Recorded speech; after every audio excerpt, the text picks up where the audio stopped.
Hi, I'm Gary. Welcome to my channel. Today I'm looking at the Supermarine Spitfire Vb in 1/48 scale from Airfix. This was the kit sent free to customers spending over £50 at the Airfix online store in autumn 2024. Now I'll be painting this in a special scheme to celebrate the charity Models for Heroes. To find out more about their amazing work and how to support them, follow the link in the information box below. If you enjoy the show, you can support the channel for free by subscribing. Hit the bell and you'll be notified of all my future releases. And remember, anything you like here, please do give it the imperial thumbs up on the like button below. Let's make a start with looking at the background of the kit. This kit of the Spitfire Vb was released in 2020, and it's a new decal release of a kit first introduced in 2014. This kit was sold as a dogfight double with the BF109, also in 2014, and as a limited edition club kit in 2015. With some new parts, it was also marketed as a Mark 1 Spitfire in 2015 and as a Mark 1A Spitfire in 2020, the most recent appearance of this tooling. Let's have a look at the kit. So this is the box. It's one of the strangest artworks I've seen.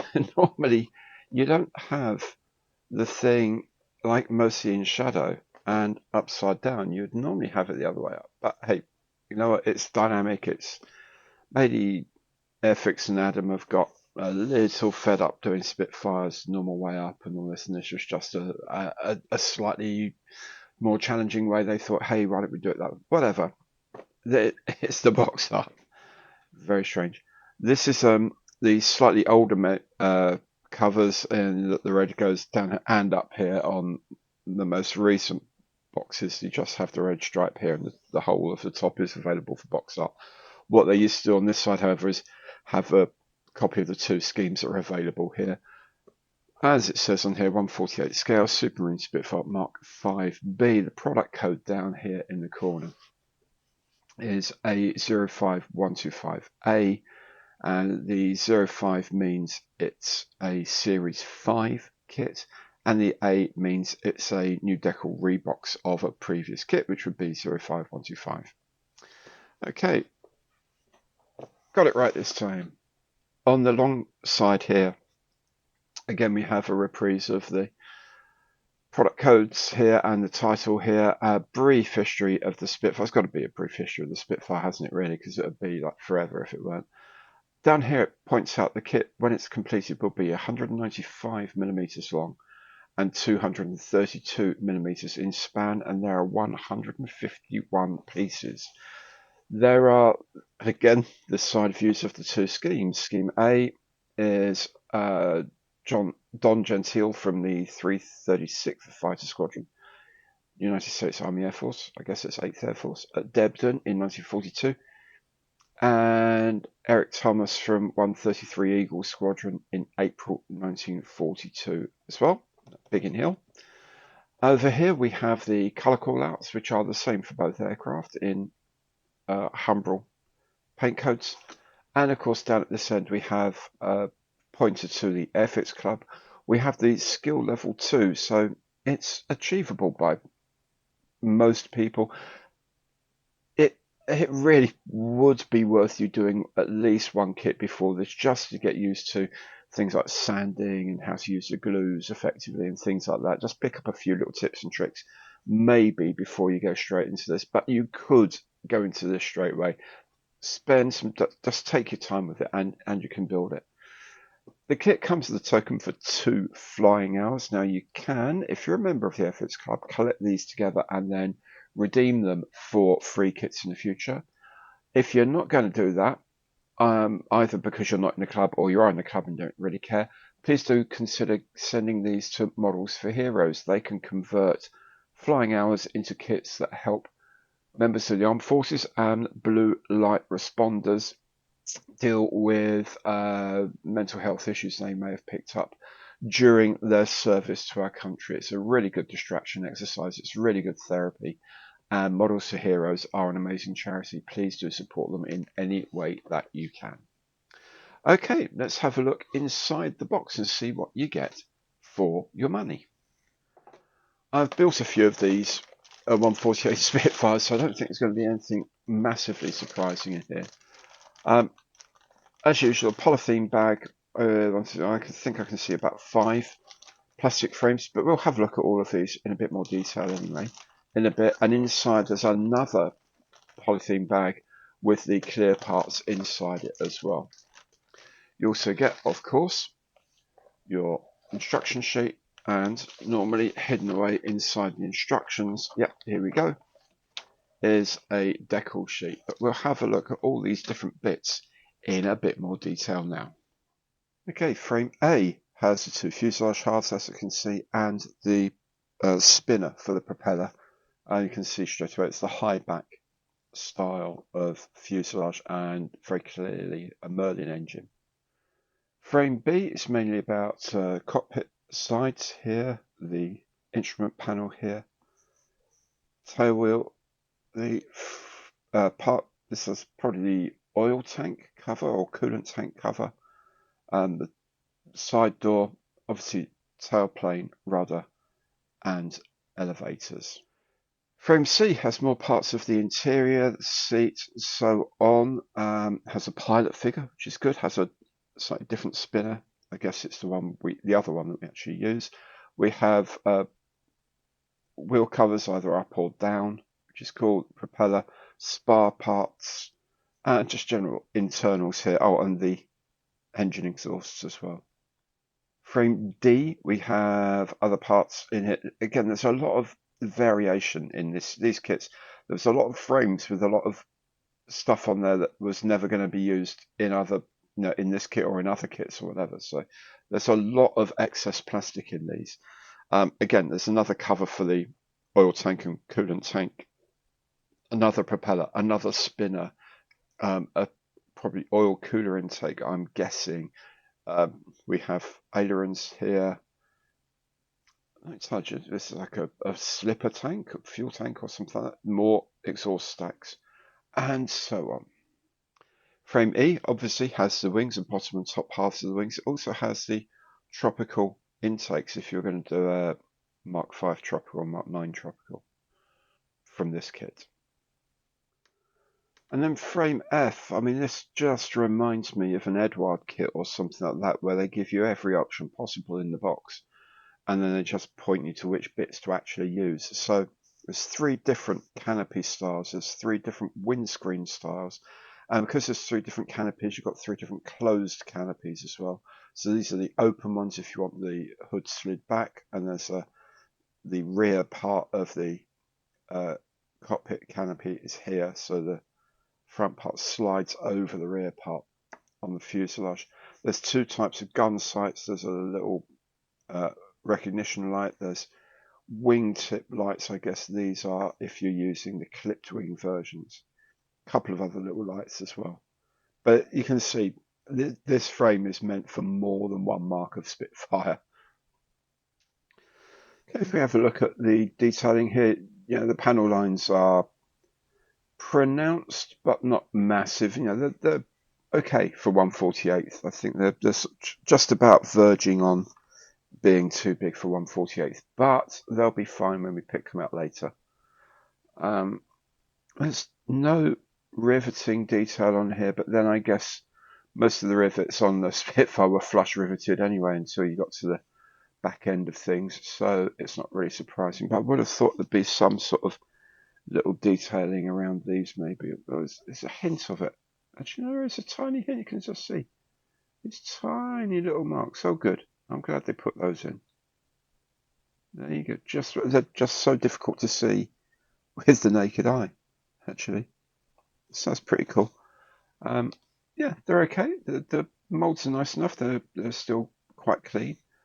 Intriguing part here, you can see here this sort of shade. Oh, it's gone. See just here this. It's been. I don't know if I can get it. There you go. You can see it's been sort of milled down in the mold. The mold. This is not the plastic. The mold's been. There was obviously a raised rectangle here on this part of the mold, and they've erased it because presumably on this particular mark of Spitfire that panel wasn't accessible or didn't exist. But it just shows you how they changed the molds step by step to make different marks and sub-marks of Spitfires, which is pretty cool.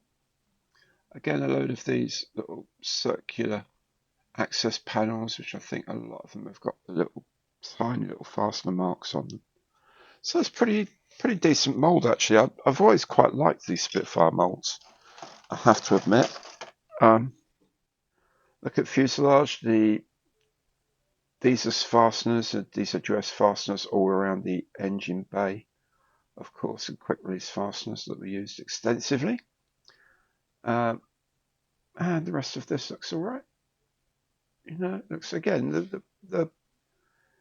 the panel lines are quite prominent, but they're not crazy. And I think especially once you've painted these and you put a bit of panel wash in, it's not going to be too excessive when you put a panel line wash in. I don't think, anyway. We'll find out, won't we? The pilot figure is actually quite nicely moulded.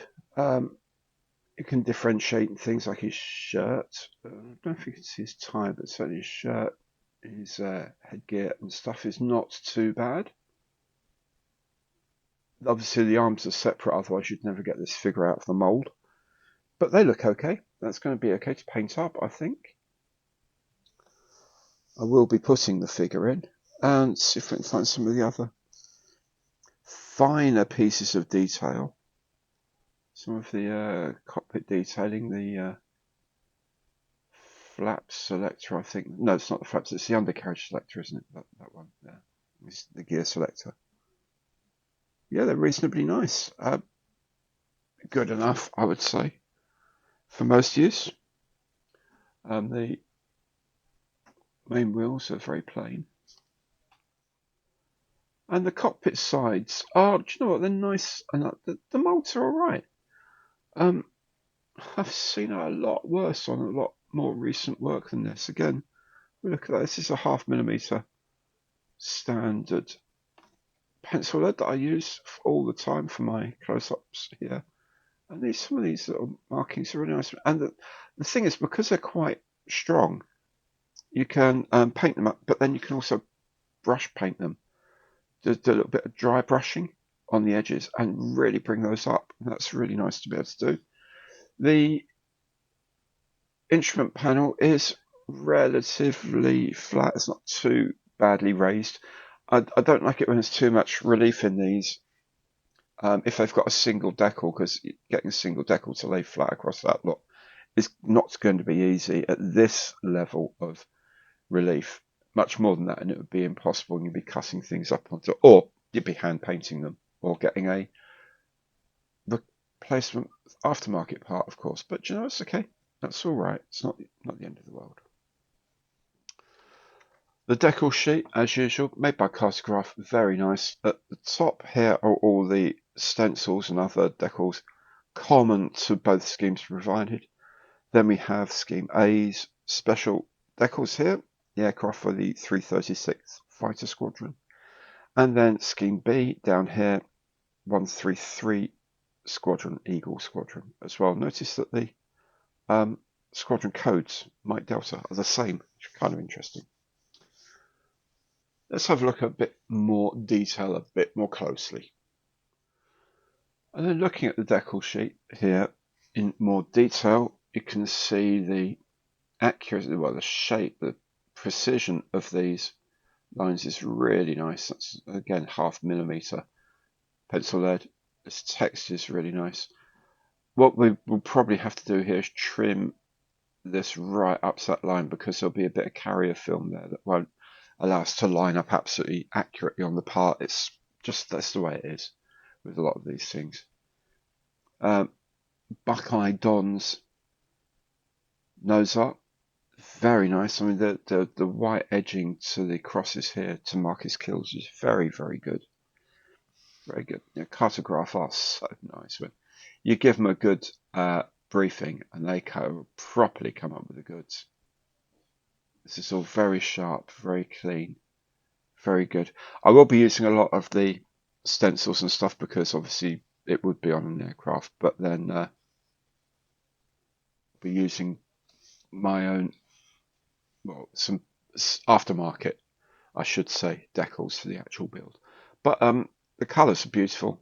I mean, the reds, the blues, and the yellows really rich. These are obviously spot colour, individual colours. They're not like four colour print. This is a single yellow tone that's been laid down, screen printed down, which is why these are so expensive.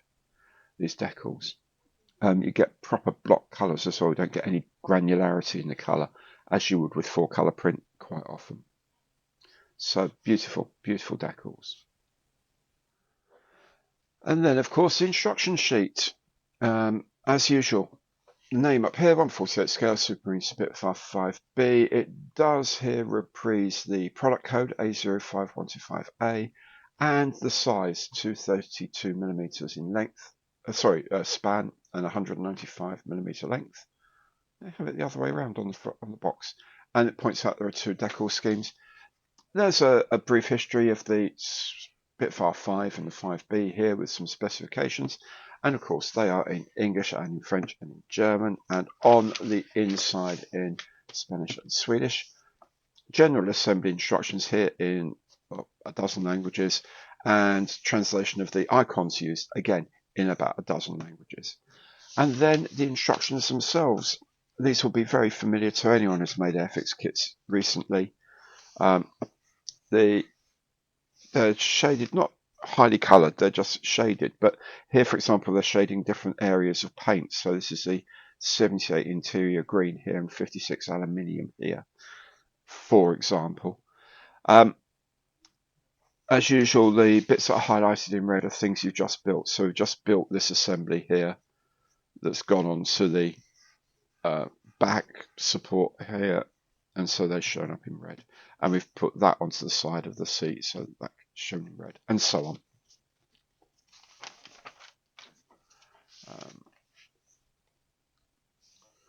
Everything looks pretty much the same as normal on all of these. If you're going to have the cockpit closed, you need to just trim off and file this little section. You have to do it on both sides of the cockpit, as you can see here. And if you're going to have it open, then there's a bit you have to trim off, which is probably the door actually. Trim off the door there because there's a separate open door part that you can have there if you want the canopy open and the side door open. You can just have the canopy open and the side door closed, of course, so it's up to you. If you're going to mount this with one of the stands, you're going to purchase a stand for an Airfix stand. There's a couple of holes you need to drill here. Need to be 3mm apart and 2mm in diameter.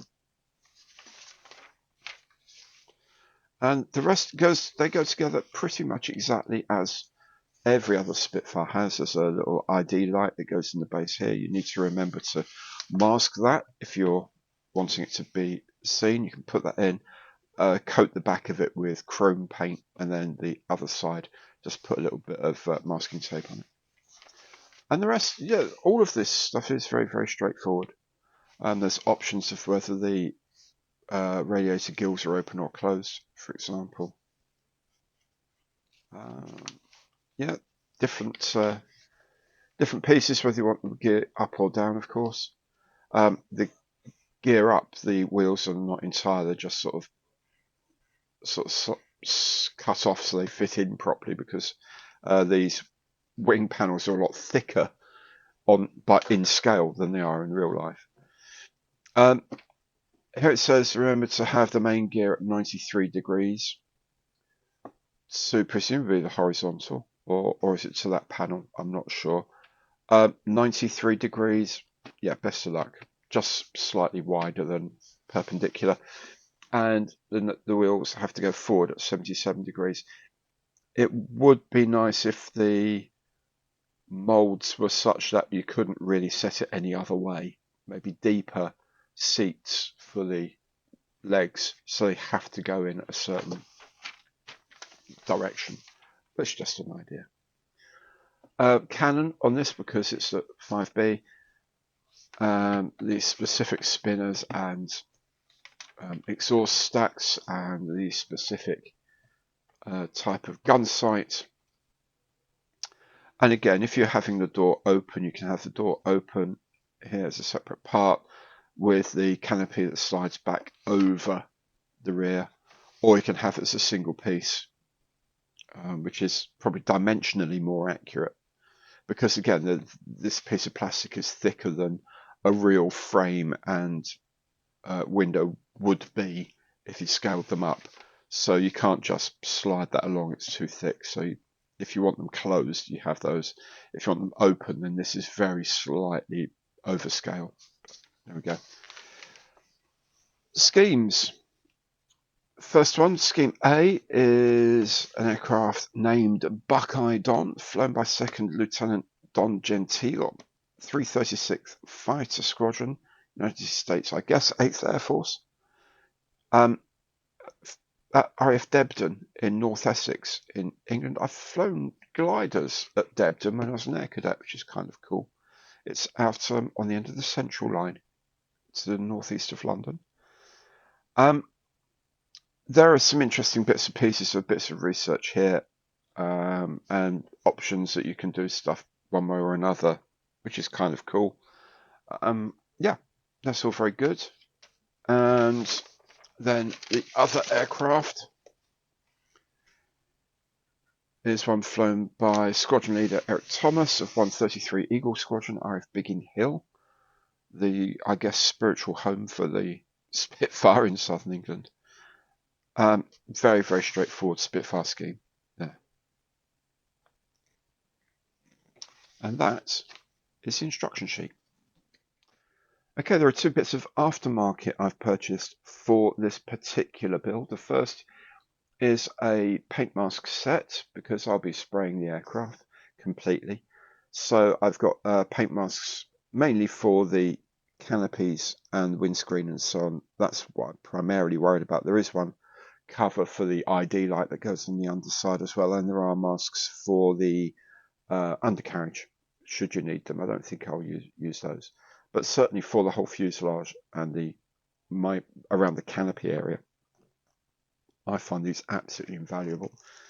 Other brands are available, of course. That was just one that was easy for me to get. The other thing is I've got a set of Models for Heroes decals. These have come on a printed decal sheet. So these are like printed. I don't know if they're laser printed or inkjet printed or how they're actually done, but they're done on a sheet of transfer paper or decal paper, and then you print your own home decals.